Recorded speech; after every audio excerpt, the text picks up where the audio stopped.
Esta semana quiero que hablemos de un segundo principio. Un principio que tiene que ver con algo muy importante que va a ocurrir durante el año 2020, porque forma parte de la vida y es la realidad de que vas a tener que tomar decisiones. ¿Cuántos aquí tienen que tomar decisiones? Todos nosotros tenemos que tomar decisiones, ¿verdad? Las decisiones forman parte de la vida. A veces sería genial que existiera alguna maquinita, alguna app, viste que ahora todo se resuelve en una app, donde vos puedas poner cierta información acerca de tu vida, que esa app trace las variables y que una vez que vos tenés las variables, esa app te diga, bueno, esta es la decisión que vos tenés que tomar. Ahora la realidad es que no existe un programita de computadora que lo haga por vos. Tenés que tomar decisiones. Decisiones en tu vida personal, decisiones con respecto a tu proyecto de vida, tu vida laboral, decisiones que van a afectar el rumbo de tu familia, decisiones que van a afectar los pasos que vos vas a tomar durante el resto de tu vida.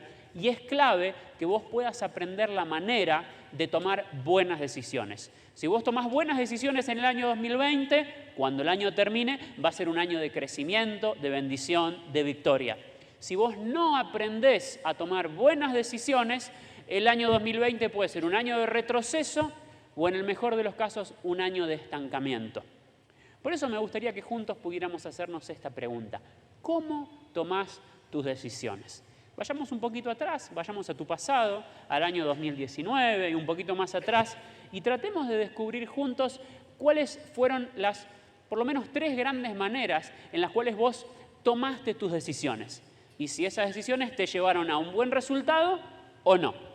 Y para hacerlo me gustaría que miráramos juntos una historia de la Biblia. Una historia que está allá en el Antiguo Testamento, en el primer libro de Samuel, y nos cuenta lo siguiente esta historia. Para ponernos un poquito en contexto antes de leer, nosotros tenemos a 2 personajes. En primer lugar, al rey Saúl. Saúl, que es el personaje principal de esta historia, fue el primer rey de la nación de Israel. Como durante los últimos 3000 años de historia, Israel siempre tuvo conflictos. Siempre tuvo pueblos que los querían invadir, luchas territoriales, y en aquel momento Saúl estaba intentando liderar los primeros intentos más articulados de poder hacerle frente a unos enemigos muy fuertes en aquella época, que eran los filisteos. Los filisteos eran un pueblo de comerciantes marítimos que vivían en la llanura costera, muy cerquita ahí de los límites de la nación de Israel, y eran un pueblo muy poderoso porque, a diferencia de Israel, ellos tenían un dominio superior del hierro. Entonces tenían más armas, más escudos, más carros, y siempre le hacían imposible la vida a Israel. Así que Saúl quería lograr hacerle frente a este pueblo, y en este momento se enfrentaban a un desafío, y era que los filisteos se habían armado para atacarlos. Los filisteos estaban acampados en el extremo este de un lugar, del extremo oeste de un lugar que se llamaba la llanura de Gilgal. Así que Saúl se preparó su ejército, preparó sus soldados y también se dispuso a viajar a ese lugar y a acampar para prepararse para la guerra. Y en ese momento aparece un segundo personaje, que era el profeta Samuel. Israel era una nación muy particular, porque el rey de Israel no era el que tenía la última palabra. Él era el comandante en jefe de las Fuerzas Armadas, era el administrador, pero la última palabra la tenía el profeta, el sacerdote de la nación, que era Samuel. Y el rey se podía mover si Samuel le daba la orden de parte de Dios de si tenía que hacer una cosa u otra. Samuel, que era el sacerdote, recibía el consejo de parte de Dios y le decía al rey lo que el rey tenía que hacer. Y esa es un poco la historia, ¿no? Tenemos una guerra que está por comenzar, tenemos a Saúl que está armando su ejército, preparando el campamento, y tenemos a este líder espiritual, al profeta Samuel, que le dice esto a Saúl. Es Samuel el que habla y le dice: me voy a reunir contigo para ofrecer holocaustos. Un holocausto es un sacrificio. Como se hacían en el mundo antiguo, se sacrificaba un animal, se lo cocinaba y esa era la ofrenda para Dios en aquel momento. Vamos a hacer juntos un holocausto.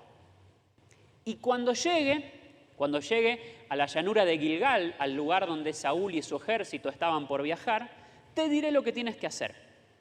Pero tú debes esperarme 7 días.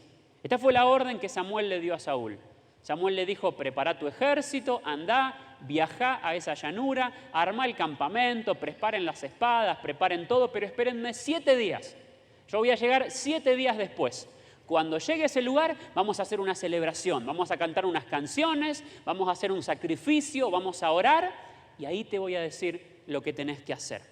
La Biblia dice que Saúl estuvo esperando esos 7 días, pero Samuel no llegaba. Eran las horas 0 del día número 7. Todavía quedaban 24 horas para que el tiempo establecido por Samuel se cumplieran, pero Saúl ya estaba empezando a impacientarse, a preguntarse. Cuando dijo que lo espere 7 días, ¿es a las 0 horas del día 7 o a las 24 horas del día 7? Así que empezó a decir, espero, no espero, ¿qué hago?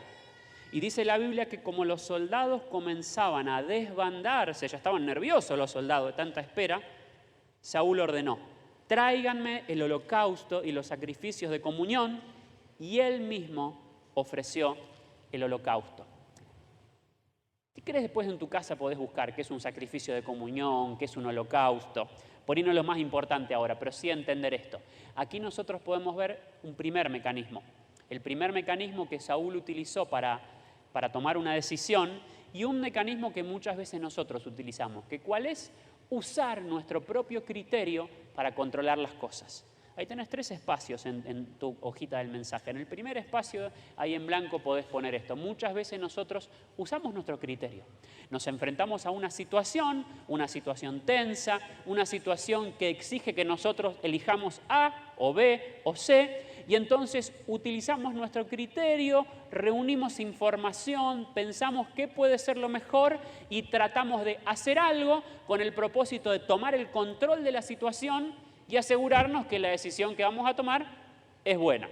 Saúl en este momento dijo, bueno, Samuel me dijo que lo espere, pero en última instancia Samuel es un sacerdote, yo soy el rey, los soldados están bajo mis órdenes, así que tráiganme las cosas, hacemos el sacrificio nosotros y vamos adelante a la guerra. ¿Para qué tenemos que esperarlo a Samuel? Usó su propio criterio y trató de tomar el control de la situación por él mismo. ¿Qué es lo que sucedió una vez que terminó esto? En el momento en el que Saúl terminaba de celebrar el sacrificio, llegó Samuel. Esto me hace acordar, ¿viste? Cuando estabas en la escuela secundaria haciendo lío y en el momento de más lío, ¿quién aparecía? El director de la escuela, ¿viste? Que vos decís, estaba mirando detrás de una ventana, ¿qué estaba haciendo? Pero ahí Samuel apareció como el profe, como el director de la escuela, en el momento en el cual Saúl terminó de hacer el sacrificio, de no haberlo esperado, porque no lo tenía que hacer él. Tenía que esperarlo a Samuel para hacerlo juntos.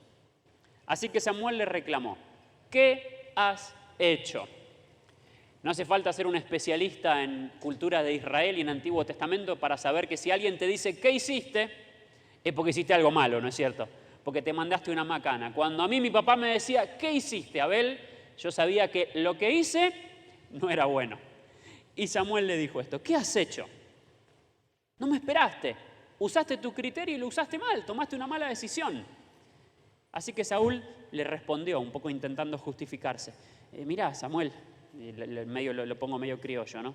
Vi que la gente se desbandaba, que tú no llegabas en el plazo indicado y que los filisteos se habían juntado en Micmas. Y pensé, Micmas era un lugar que estaba al límite de la llanura donde estaba el ejército. Los filisteos ya están por atacarme en Gilgal y ni siquiera he implorado la ayuda del Señor.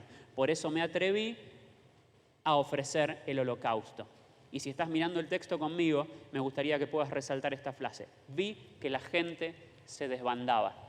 Saúl está intentando justificar la decisión que él tomó, se dio cuenta que no era una decisión buena y está demostrando un criterio que nosotros muchas veces utilizamos para tomar decisiones en momentos de presión y es justamente ceder a la presión del entorno.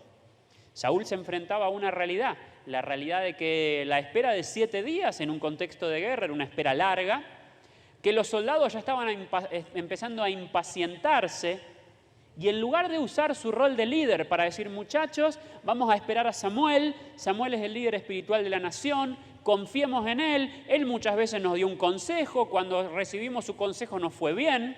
Hay muchos textos de la Biblia donde se puede ver que cuando Samuel decía algo y el pueblo obedecía, el resultado era bendición.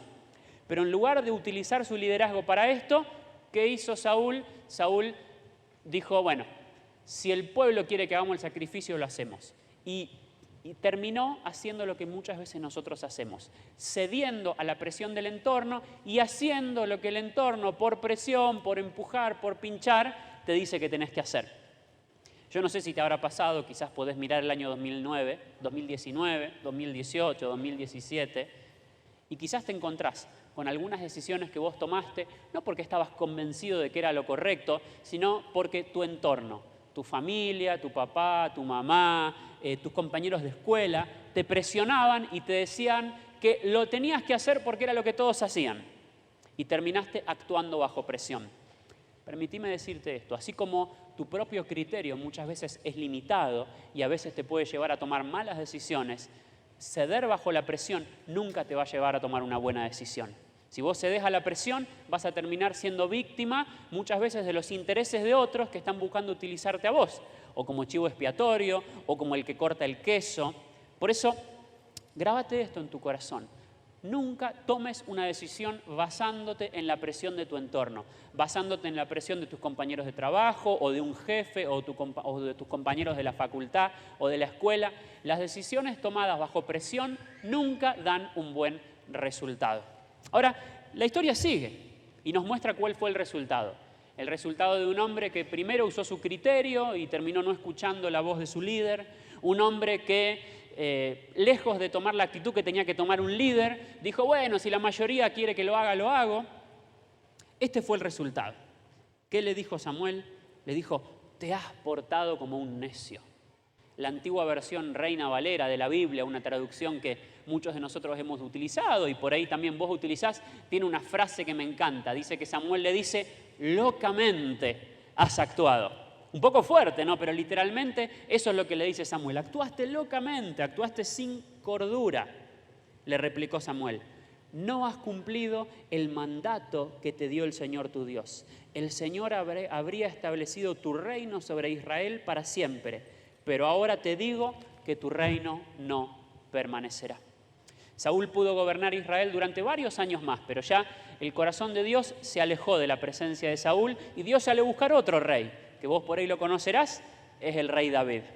Ahora, estas palabras de Saúl y las palabras de Samuel ponen en evidencia también un tercer criterio que nosotros muchas veces utilizamos para tomar decisiones, y es este.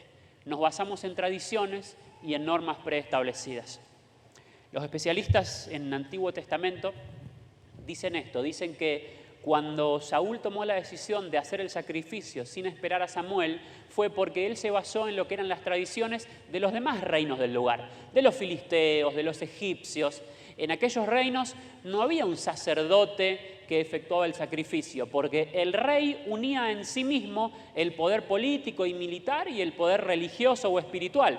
Entonces, los reyes eran los que efectuaban el sacrificio. Un poco Saúl lo que habrá hecho es mirar alrededor y dijo, bueno, voy a hacer yo el sacrificio. Total, en definitiva, todos los reyes de las otras naciones hacen lo mismo. Terminó basando su decisión en tradiciones y en normas preestablecidas de otros pueblos.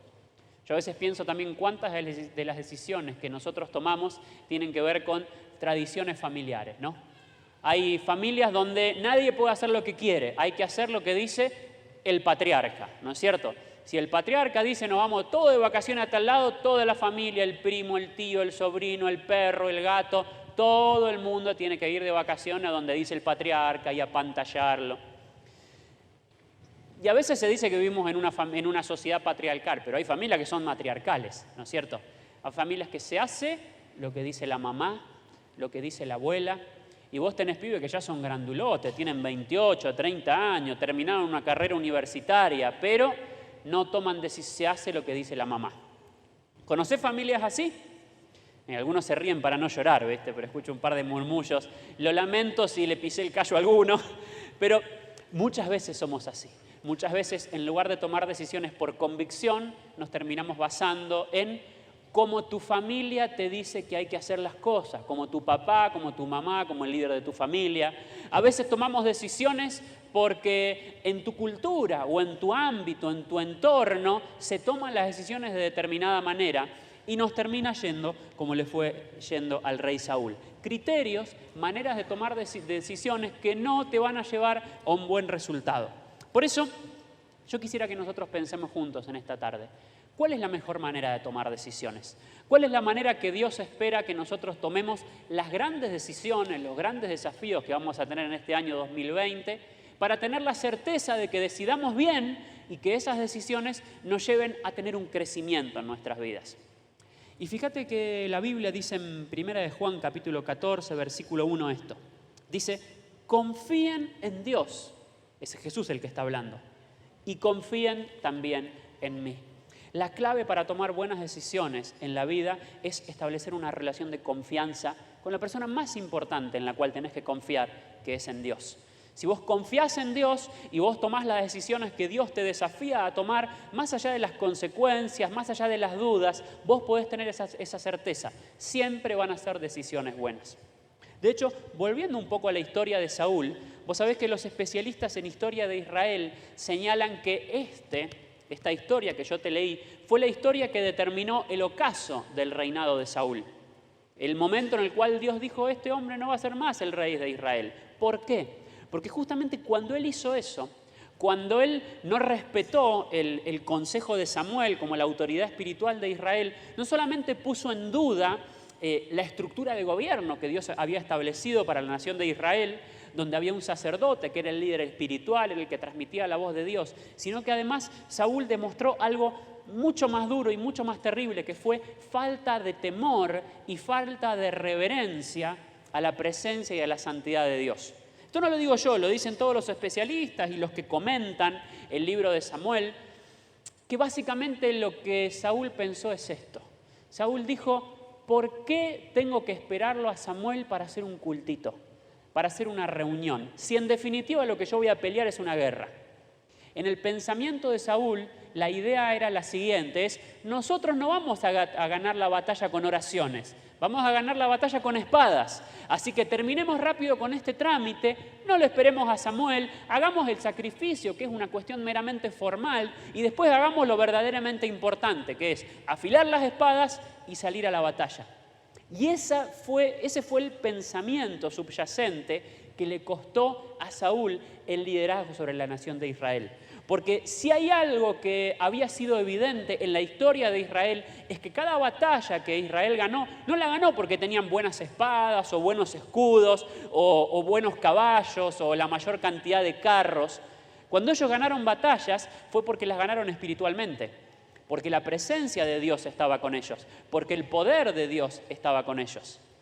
Si vos sos un conocedor de historias de la Biblia, podrás recordar de todas las veces que el pueblo de Israel ganó batallas, no las ganó por su propia fuerza, las ganó por el poder de Dios.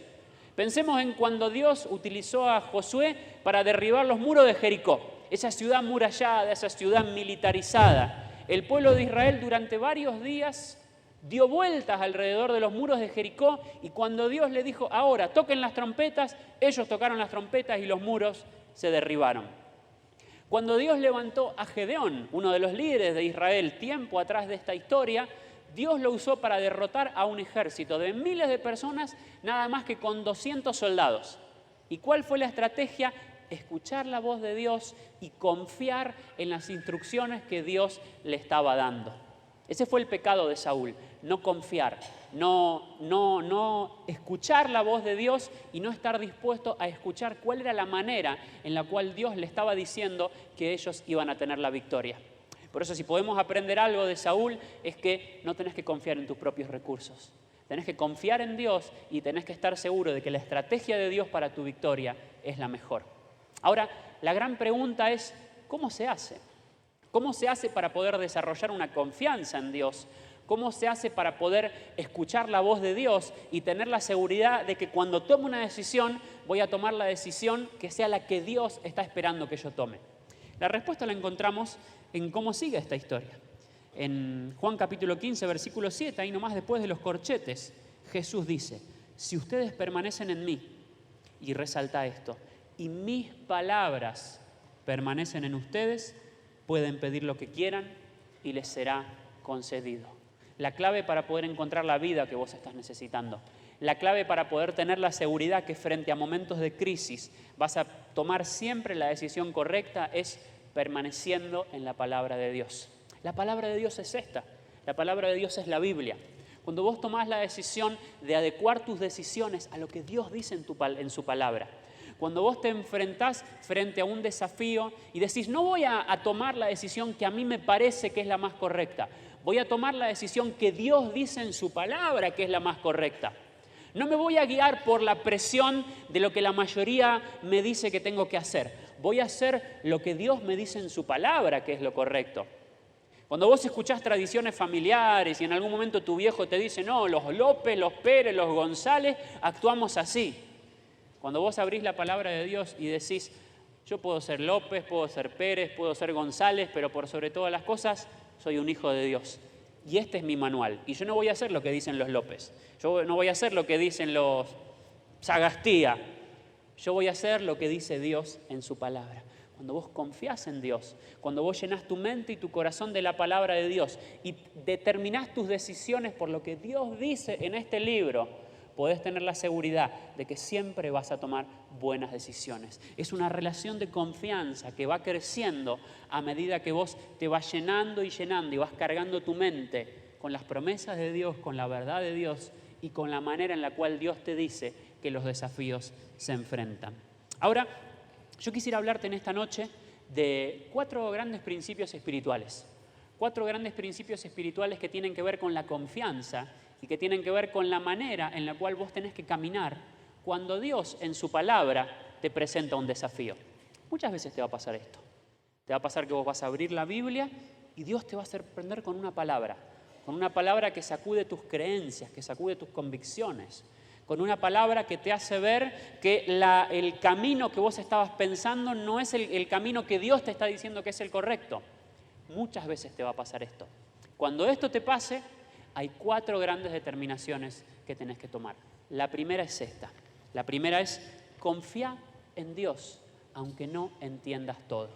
Confía en Dios, aunque no entiendas siempre lo que Dios te está desafiando a hacer. Esto es confianza, ¿no? La Biblia dice esto en Proverbios 14:12. Hay cosas que hacemos que nos parecen correctas, pero al fin de cuentas nos llevan a la tumba. Yo no sé si alguna vez te pasó, pero muchas veces a mí me pasó de analizar situaciones, cruzar variables, pensar opciones y tomar una decisión y decir, esta es la decisión correcta. Ahora, muchas veces ejecuté esa decisión y en el transcurso de la ejecución me di cuenta de que el camino no era ese, que la decisión fue mala, que la cosa pasaba por otro lado y que había metido la pata. Eso es lo que le pasó a Saúl. Saúl dijo, esta es una buena decisión. Soy el rey de Israel, ¿para qué lo tengo que esperar a Samuel? Voy a hacer el sacrificio y fue una mala decisión. Una decisión que él basó en su criterio, un criterio limitado que terminó haciendo que tome una mala decisión. Ahora, muchas veces te va a pasar, si vos comenzás el día con Dios, que fue la primera decisión que tomaste la semana pasada, que vas a abrir la palabra de Dios y Dios te va a mostrar un camino incierto. Te va a mostrar un camino que vos no entendés muy bien, que vos no tenías planificado, que vos no sabés al 100% cómo va a funcionar, pero que Dios te está diciendo que es el camino que tenés que tomar. La Biblia dice, confía, confía. Miles de veces aparece esta palabra en la Biblia. Confía en el Señor de todo tu corazón. No dependas de tu propio entendimiento. Busca su voluntad en todo lo que hagas y Él te mostrará cuál camino tomar. La clave para tomar buenas decisiones es esta, es entender que no siempre vas a entender al 100% todas las cosas, pero a veces simplemente es una cuestión de confianza, es una cuestión de decir, si Dios me está diciendo que este es el camino, yo lo voy a seguir. Y la historia de la Biblia está llena de hombres y mujeres que confiaron en Dios. Pensá en la historia de Abraham, ahí por Génesis 12. Dice la Biblia que un día Dios le habló a Abraham y le dijo, salí de tu casa, vete de tu tierra, de tu parentela, le dijo Dios, a la tierra que yo te mostraré. ¿Y qué hizo Abraham? Abraham juntó sus cosas, juntó sus trapos, sus ovejitas, sus moneditas, sus pertenencias y empezó a caminar. Y en ningún lugar de la Biblia nosotros podemos ver que Dios le dijo exactamente el lugar a donde lo iba a llevar. Él empezó a caminar sin saber a ciencia cierta a dónde iba, pero con la certeza de que Dios paso a paso, día por día, le iba a dar la información necesaria para que caminara por fe. Ahora, a veces nosotros no somos así. A veces le decimos, Dios, quiero que me muestres en el Google Maps exactamente el lugar a donde querés llevarme. Quiero que me muestres las fotos.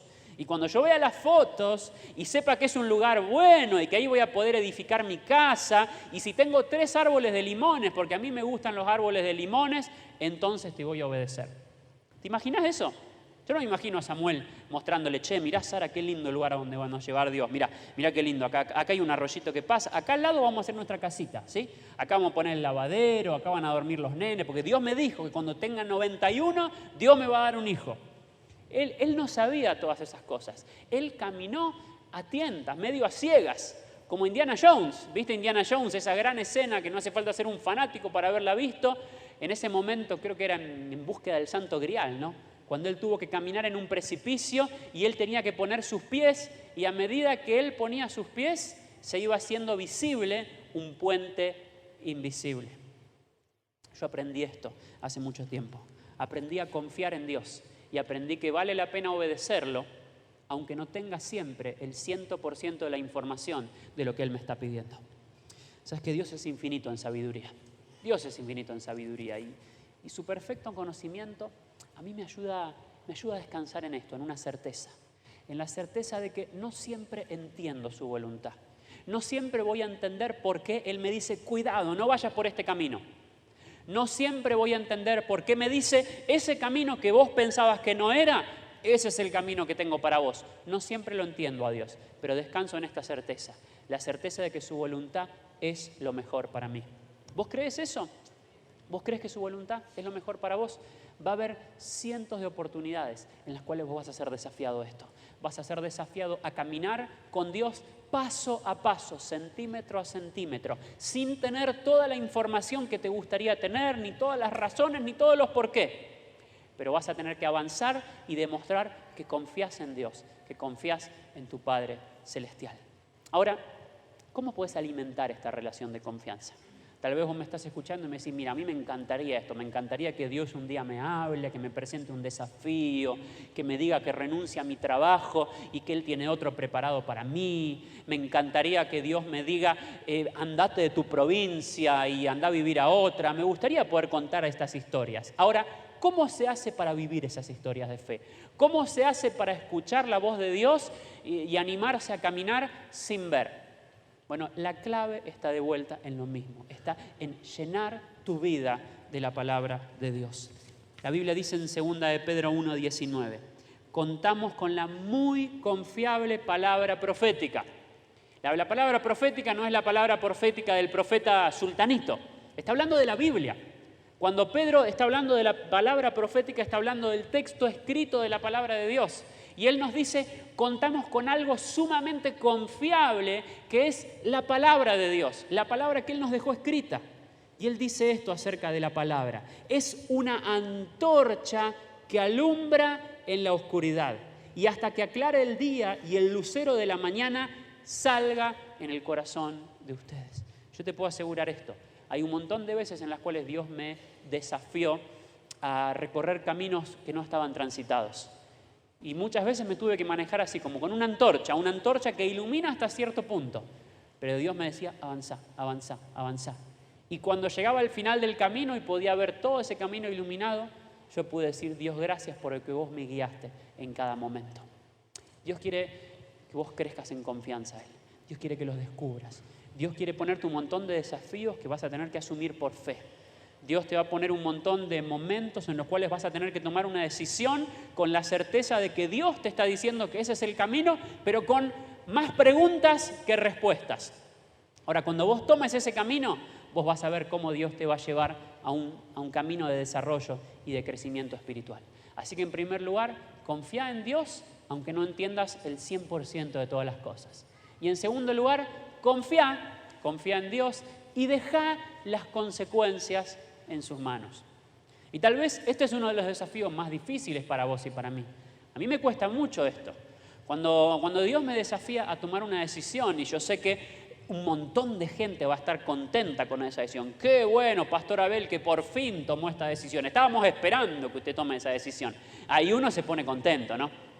Ahora, cuando vos tenés que tomar una decisión en tu trabajo y vos sabés que esa decisión no le va a gustar a tu jefe, pero vos sabés que es lo correcto.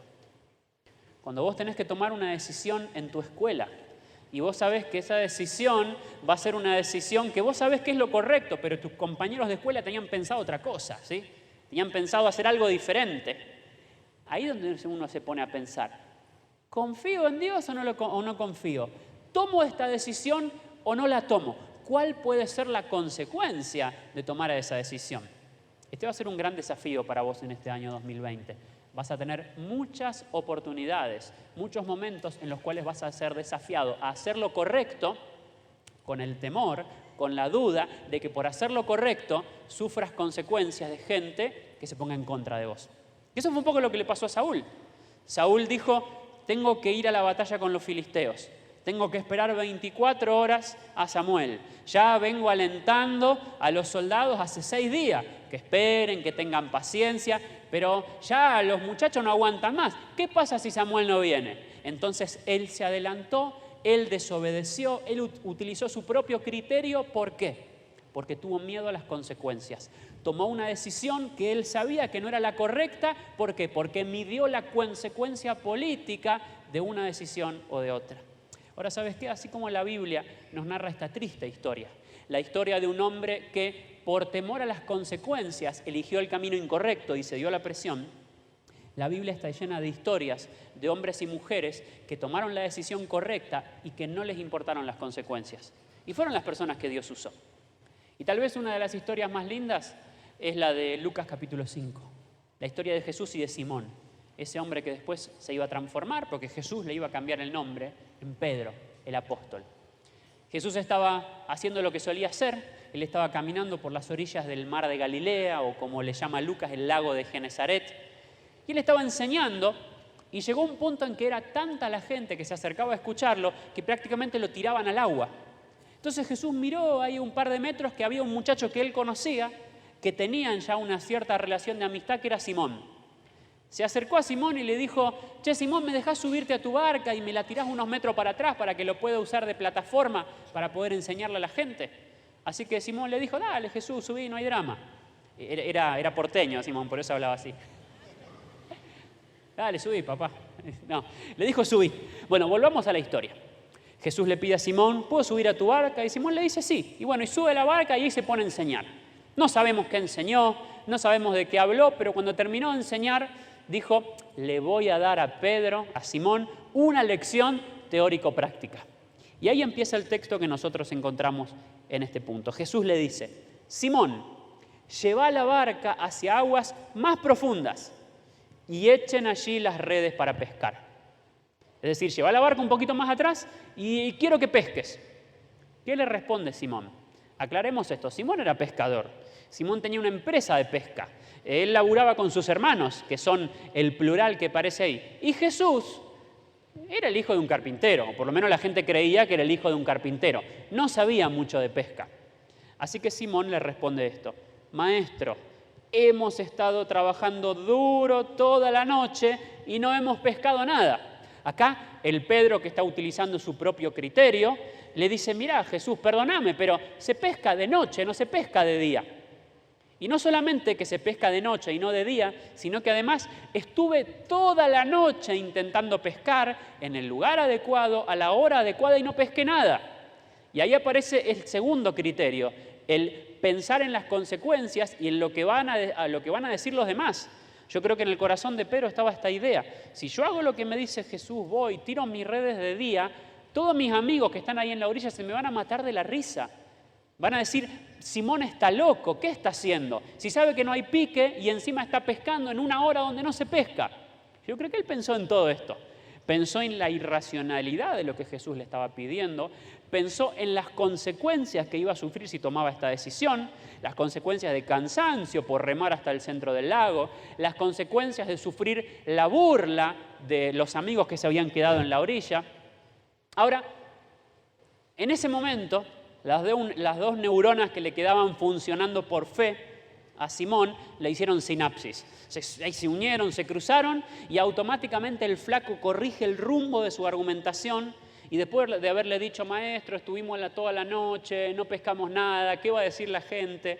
Le dice, mas en tu palabra echaré la red. Quiero que resaltes esta frase, mas en tu palabra. Me encanta esta frase porque Simón justamente está diciendo esto. Jesús, no entiendo lo que me estás pidiendo. No sé cuáles van a ser las consecuencias de esto que vos me estás pidiendo que haga, pero Jesús, más allá de lo que digan mis amigos en el costado, más allá de que se burlen, más allá de que me traten de ridículo, vos me diste una palabra y en tu palabra voy a tomar esa decisión. Va a haber muchos momentos en este año en los cuales Dios te va a desafiar a confiar en su palabra. Y confiar en su palabra va a ser enfrentar a un montón de incógnitas de cuál puede llegar a ser el resultado de esa confianza. Ahora vos tenés que hacer como Pedro y decir, Jesús, no importa lo que pase. Si esta es tu palabra, si esto es lo que vos me estás diciendo que tengo que hacer, lo voy a hacer.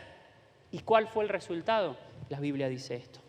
La Biblia dice, así lo hicieron. Echaron las redes y recogieron una cantidad tan grande de peces que las redes se les rompían. Pedro no solamente, gracias a esa confianza, a esa obediencia, tuvo el privilegio de poder ver un milagro en primera persona en su vida, sino que además él se transformó en un puente para que otras personas también puedan ver el milagro de Jesús. Porque dice que las redes estaban tan cargadas de peces y tan llenas, después de una noche entera de mala temporada, sin pique, que tuvieron que llamar a las otras barcas para pedir que aliviaran el peso de la suya, que prácticamente se estaba hundiendo. ¿Qué aprendemos de esto? Aprendemos que hay que confiar en Dios sin medir consecuencias, sin calcular, sin intentar hacer matemáticas, sin hacer lógica. Y yo aprendí esto hace muchos años, que Dios jamás defrauda ni avergüenza a los que confían en Él. Cuando vos confías en Dios y dejas las consecuencias en tus manos, Él no te defrauda, Él no te abandona y Él siempre, pero siempre te sostiene. Y no solamente te sostiene, te proyecta, te levanta. Por eso no tengas temor, confía en Dios, confía en su palabra. Y si en este año vos te sentís desafiado por Dios a hacer algo, no midas las consecuencias, no pienses que va a decir tu familia, qué va a decir tu papá, qué va a decir tu mamá, qué va a decir la abuela, qué va a decir tu hijo. Si vos sabés qué es lo correcto, hacelo y deja las consecuencias en manos de Dios. ¿Por qué? Porque nosotros no vivimos por la vista, sino por la fe. La Biblia dice en 2 Corintios 5:7 esto: vivimos por fe y no por la vista. ¿Qué significa esto? Que la lógica de Dios no es la lógica de este mundo, que la matemática de Dios no es la matemática de este mundo. Y yo te podría contar cientos de veces en las cuales yo decidí obedecer a Dios, confiar en Él a pesar de las consecuencias. Y una de las tantas veces en las cuales yo pude ver la fidelidad de Dios es en mis finanzas. Nosotros como familia tenemos un hábito, que no es un hábito que nadie nos obligó a hacer, es un hábito que nosotros por convicción cultivamos, que es el hábito de darle a Dios el 10% de nuestros ingresos, de cultivar el diezmo.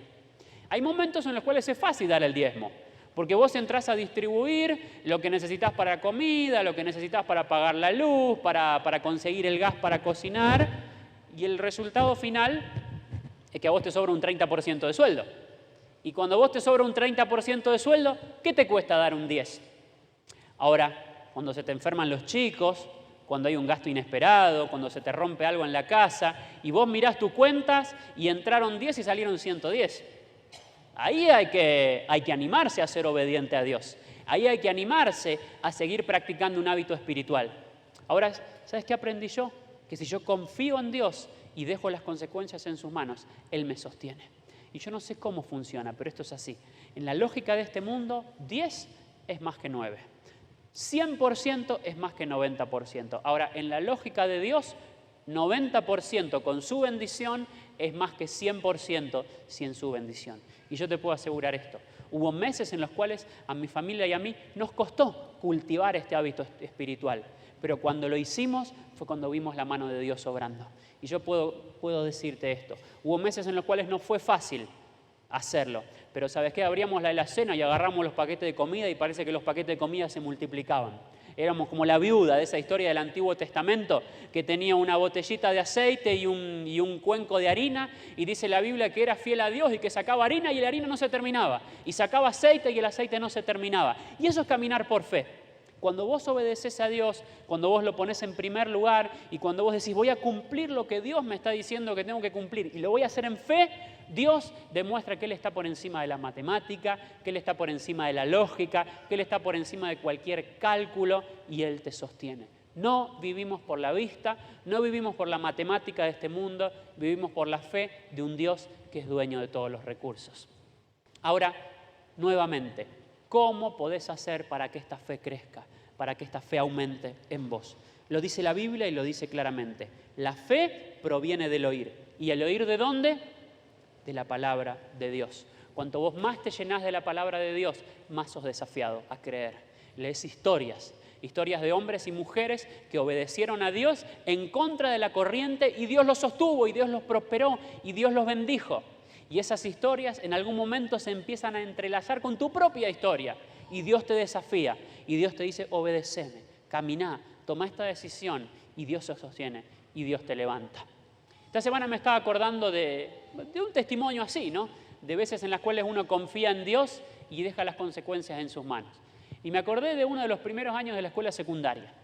Había venido la profesora de matemática y nos había enseñado, no me acuerdo qué era, pero la cuestión es que era uno de esos cálculos matemáticos que uno después se olvida porque en la vida real no usa, salvo que tenga algún trabajo vinculado, en el cual había que memorizar ciertas fórmulas. Y esas fórmulas eran la clave para resolver los ejercicios. Y obviamente cuando llegó el día de la prueba, todos mis compañeros de la escuela tenían la fórmula acá, en el dedo gordo, adentro de la cartuchera, abajo de la pierna, abajo del banco. Había machete por todos lados. Yo me acuerdo que yo en ese momento pensé, yo no debería machetearme también. Y si no me macheteo voy a ser un gil.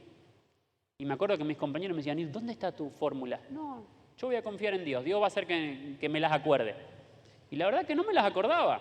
Pero yo quería ser de buen testimonio a mis compañeros y le quería demostrar que yo podía hacer las cosas diferentes. Así que dije, yo no me voy a machetear. Si me va mal, me va mal. Y si me va bien es porque Dios me ayudó. Así que nos sentamos a hacer la prueba, empezamos a intentar y todos los amigos estaban mirando el machete por todos lados y de repente la profesora de matemática dice, me olvidé de algo. Yo no les puedo pedir que ustedes hagan este examen memorizando las fórmulas si hace tan poquito tiempo que se los enseñé. Así que sacó unos cartones de adentro de la cartera, los puso en uno de los bordes del pizarrón y eran las 10 fórmulas matemáticas, estaban ahí y simplemente hacía falta mirarlas para hacer el examen. En ese momento yo dije, gracias a Dios. Gracias a Dios porque no me tuve que machetear. El Señor movió el corazón de la profesora nos puso ahí la fórmula y todos los nabos de mis amigos que hicieron el machete acá en la oreja se lo tuvieron que guardar porque la fórmula estaba ahí. Y para mí fue un milagro de Dios. Para otros podía haber sido una casualidad, pero para mí fue una enseñanza espiritual. Confía en Dios. Hace lo que es lo correcto. ¿Mentir es correcto? No. Entonces no mientas. ¿Dibujar un número es correcto? No. Entonces no lo dibujes. ¿Copiarte de otra persona es correcto? No. Entonces no te copies. Hacé lo correcto y deja las consecuencias en manos de Dios. Cuando vos tomás esa decisión, Dios mueve cielo y tierra para bendecirte y para hacer que tu vida llegue a un buen rumbo. Confía en Dios y deja las consecuencias en sus manos. Pero en tercer lugar, no podría olvidarme de esto tampoco. Confía en Dios y prepárate a resistir la presión del entorno. Confiar en Dios significa ser como el salmón. Viste que el salmón nada en contra de la corriente. Confiar en Dios significa seguir su lógica y a este mundo, cuando nosotros hablamos de este mundo en la Biblia, estamos hablando de este sistema, ¿no? De lo que la gente considera que es bueno, que es malo, lo que este sistema considera que hacen los vivos, lo que este sistema considera que son las cosas que hacen los giles. Cuando Dios te desafía a hacer lo correcto y el sistema de este mundo muchas veces se va a oponer, no te va a aplaudir. Y la Biblia dice esto. Si ustedes pertenecieran a este mundo, tranquilamente podríamos decir, si ustedes pertenecieran a este sistema, el sistema los amaría. Pero ustedes ya no forman parte de este sistema. Ustedes se manejan con otra lógica. Ustedes no son gente que se maneja con los criterios de este mundo. Y escucha esto. Si a mí me han perseguido, también a ustedes los perseguirán. Esa es la parte de Jesús que no queremos, ¿no? Hace unos minutos estábamos hablando y decíamos, ¿quién quiere recibir la sanidad que Jesús promete? Y todos levantamos la mano. ¿Quién quiere recibir el milagro familiar que Jesús promete? Y todos los que necesitamos el milagro levantamos la mano. Ahora, si yo te pregunto, ¿quién quiere ser perseguido como Jesús? Y ahí ya no sé quién va a levantar la mano. Pero ¿sabe qué es la realidad? Y yo te mentiría si te dijera que esto no es así. Jesús quiere ser el todo de tu vida. Jesús quiere sanar tu cuerpo. Jesús quiere restaurar tu corazón.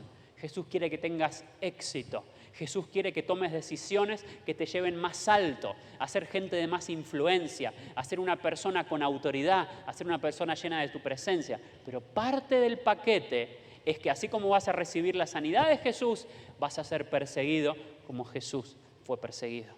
En tu trabajo, cuando tomes decisiones correctas, vas a enfrentar la presión de gente que te dice que acá las cosas no se hacen así porque estamos en Argentina. Cuando vos estés en tu escuela, vas a sufrir la presión de un montón de compañeros de tu escuela o compañeros de la facultad que te van a decir, flaco, no seas gil, te estás perdiendo lo mejor de la vida. Y vas a empezar a sentir en carne propia el peso de seguir a Jesús. El mundo no va a estar chocho porque seguís a Jesús. El mundo muchas veces se va a oponer. De hecho, sin conocer a Jesús, lo dijo Einstein, ¿no? Él dijo, las grandes mentes del mundo siempre han tenido que sufrir la oposición férrea de los espíritus mediocres. Y hasta de memoria me acordé la frase. Esto es así. Vivir, volar alto, ser una persona de convicción implica recibir la oposición del término medio. Yo todavía me acuerdo, ¿no? En la escuela secundaria. No te puedo decir que sufrí bullying porque la realidad que no es así, pero sí te puedo decir que me esforcé por vivir como hijo de Dios durante mi adolescencia. Y muchas veces sufrí la burla. Me trataron de tonto por no hacer lo que los demás hacían.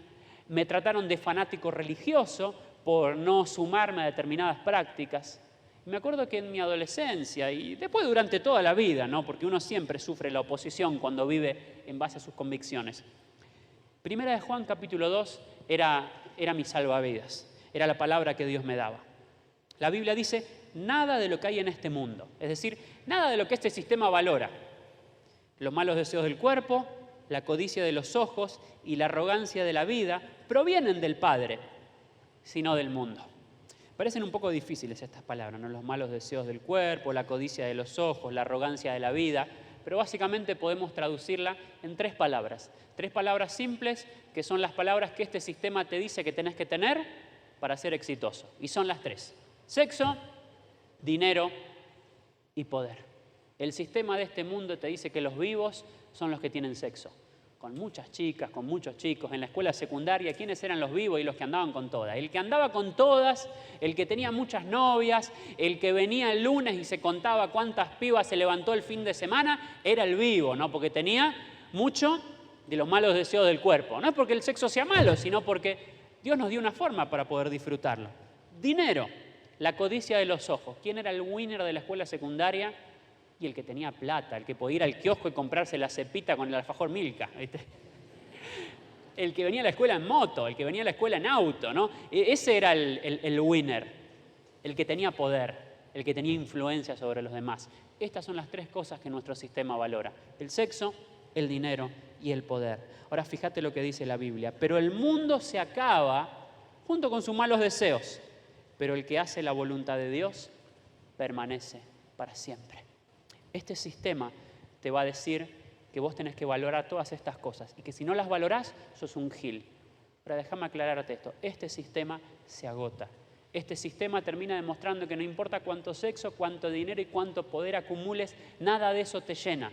Lo que te llena es ser una persona de carácter, es ser un hombre, es ser una mujer que dice, esto es lo que Dios dice para mi vida.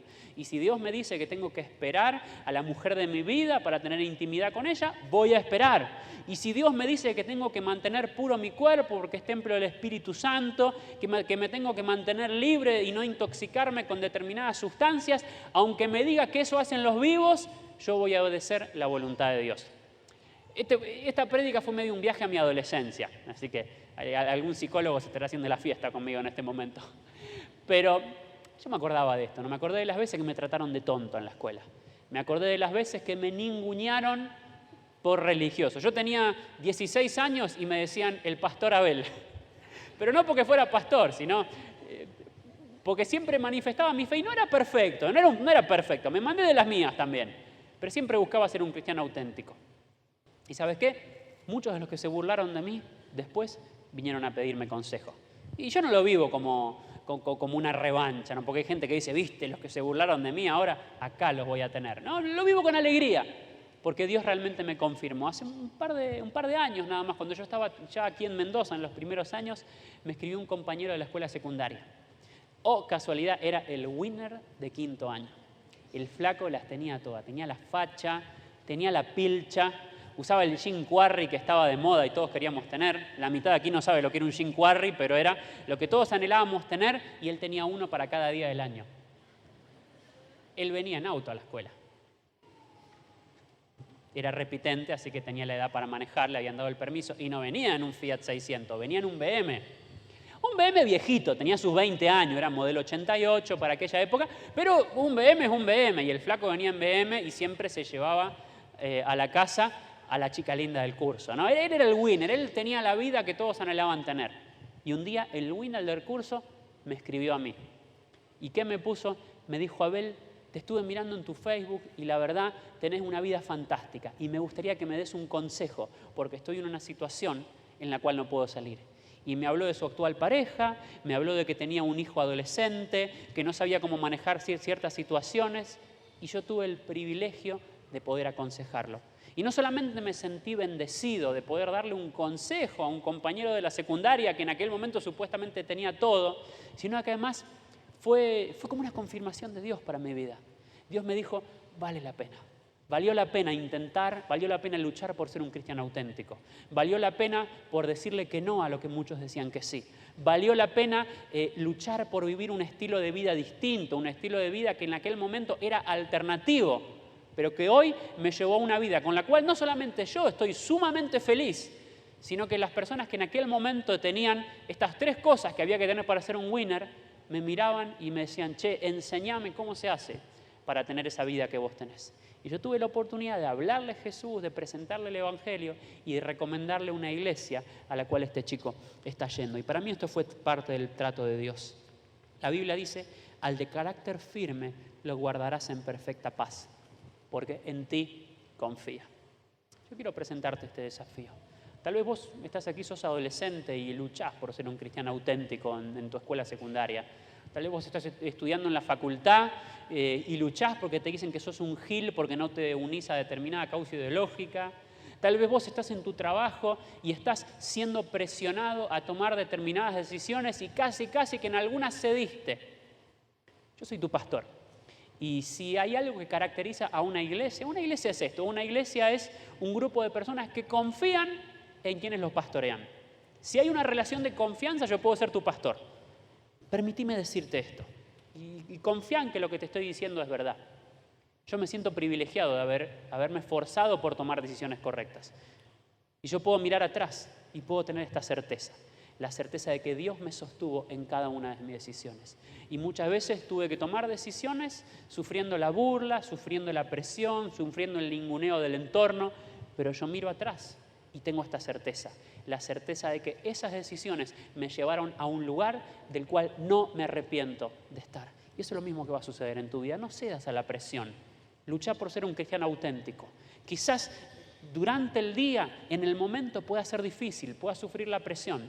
Pero cuando la historia termine, cuando se cierre un capítulo, vas a poder mirar atrás y vas a decir: gracias Dios, porque me ayudaste a tomar la decisión correcta. Así que escúchame esto y ponelo en práctica. Y vas a ver que de aquí a fin de año, de aquí a 5 años, de aquí a 10 años, vas a poder mirar atrás y vas a poder decir: valió la pena resistir a la presión y luchar por ser una persona de convicción, por ser un cristiano de verdad, por ser un hombre auténtico, por ser una mujer íntegra. Confía en Dios, confía en su palabra, haz lo correcto y resistí la presión. Y en cuarto y último lugar, confía en Dios y prepárate para triunfar. Dios no te va a dejar sin tu victoria en este año. Si vos buscás la palabra de Dios, si vos determinás tus decisiones por la palabra de Dios sin medir consecuencias, confiando en que si tu Papá Celestial te desafía a tomar un camino, lo vas a hacer porque es lo correcto, Dios va a cumplir esta palabra en vos.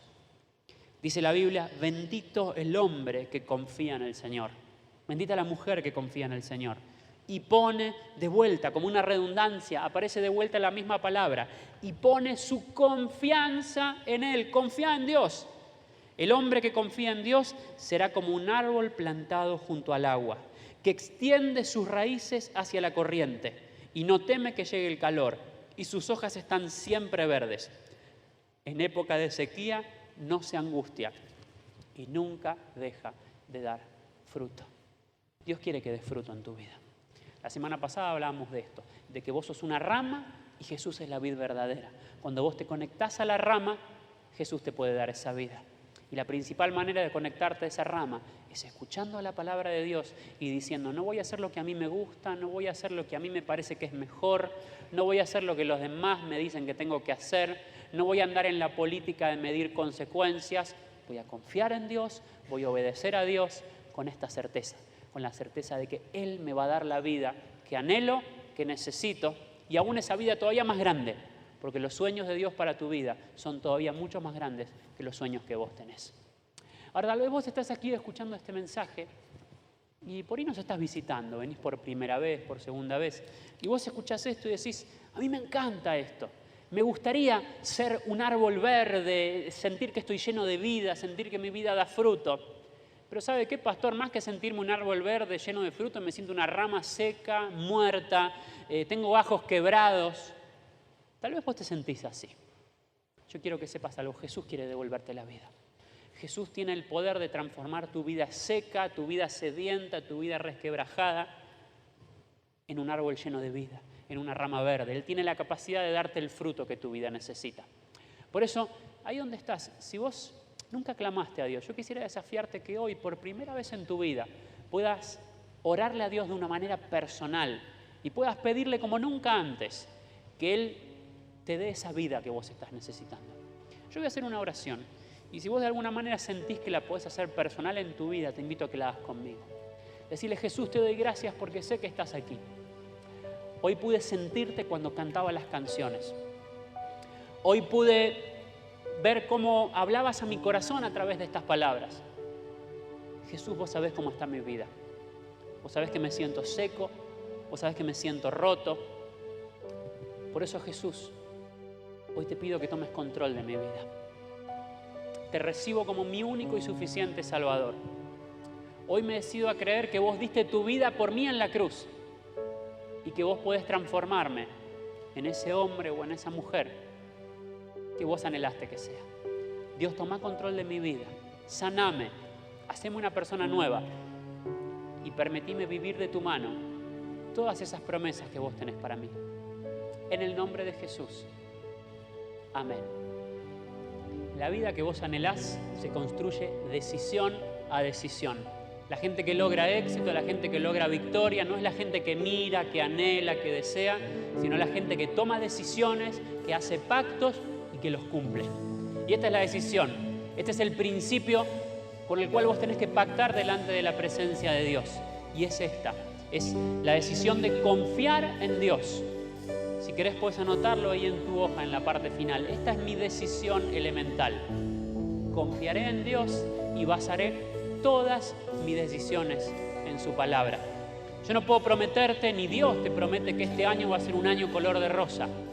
Este año va a ser un año donde vas a tener que luchar con la incertidumbre. Este va a ser un año en el cual vas a enfrentar crisis en diferentes áreas de tu vida. Pero yo te puedo asegurar eso, te lo puedo asegurar. Si vos basás tus decisiones, si vos basás tus soluciones en lo que Dios dice en su palabra y te mantenés fiel a la palabra de Dios, el resultado final va a ser la victoria que tu vida necesita. Así que este es el segundo principio, el segundo compromiso de estos 6 que van a determinar la victoria en tu vida en este año. Es decir, Dios, pase lo que pase, no importa cuán oscura sea la noche, voy a confiar en Dios y no voy a hacer lo que a mí me parece, no voy a hacer lo que a mí me gusta, no voy a basarme en decisiones medidas por la presión, voy a hacer lo que vos me decís en tu palabra, voy a dejar las consecuencias en tus manos y voy a confiar en que vos me vas a dar la victoria. Amén. Vamos a orar. Querido Dios y Padre Celestial, estamos delante de tu presencia, diciéndote que acá no está nuestra vida. Señor, estamos recién en el segundo fin de semana del año, un año que recién comienza. Y Señor, anhelamos que este año 2020 sea un año de victoria en nuestras vidas personales, en nuestros proyectos, en los desafíos que tengamos como familia, en cada una de las áreas de nuestra vida queremos experimentar la victoria. Por eso, Dios, hoy tomamos un compromiso delante de tu presencia, el compromiso de hacer lo correcto, el compromiso de seguir tu verdad, el compromiso de confiar en vos como hijos de un Padre Celestial perfecto. Dios, yo quiero pedirte por todos estos hombres y estas mujeres. Dios, bendecí a aquellas personas que aún en este momento están pasando por un tiempo de duda, por un tiempo de incertidumbre. Señor, tal vez aquí hay personas que están teniendo que tomar decisiones y no saben cuál es el camino correcto a tomar. Dios, dales una palabra, tráeles una revelación de tu palabra y que ellos puedan comprender cuál es el desafío y a pesar de las dudas, a pesar de las limitaciones, tengan el coraje suficiente como para confiar en vos y dejar las consecuencias en tus manos. Dios, bendecí a cada hombre y a cada mujer. Señor, este va a ser un gran año y Señor, confiamos en esto. Confiamos que de tu mano, obedeciéndote, confiando en vos, todo lo que suceda, sea bueno o sea malo, va a redundar en nuestro crecimiento y en nuestra victoria. Y Dios, gracias por lo que vas a hacer, no solamente con la vida de cada uno de nosotros, sino con la vida de esta iglesia, de la iglesia de la Alameda. Dios, gracias porque tenés grandes cosas preparadas para nosotros. Dios, gracias porque las vamos a ver en este año y porque este va a ser un año de victoria. Por eso te bendecimos, te damos la gloria y te decimos que acá están tus hijos que confían en vos y que confían en tu palabra. En el nombre de Jesús. Amén y amén.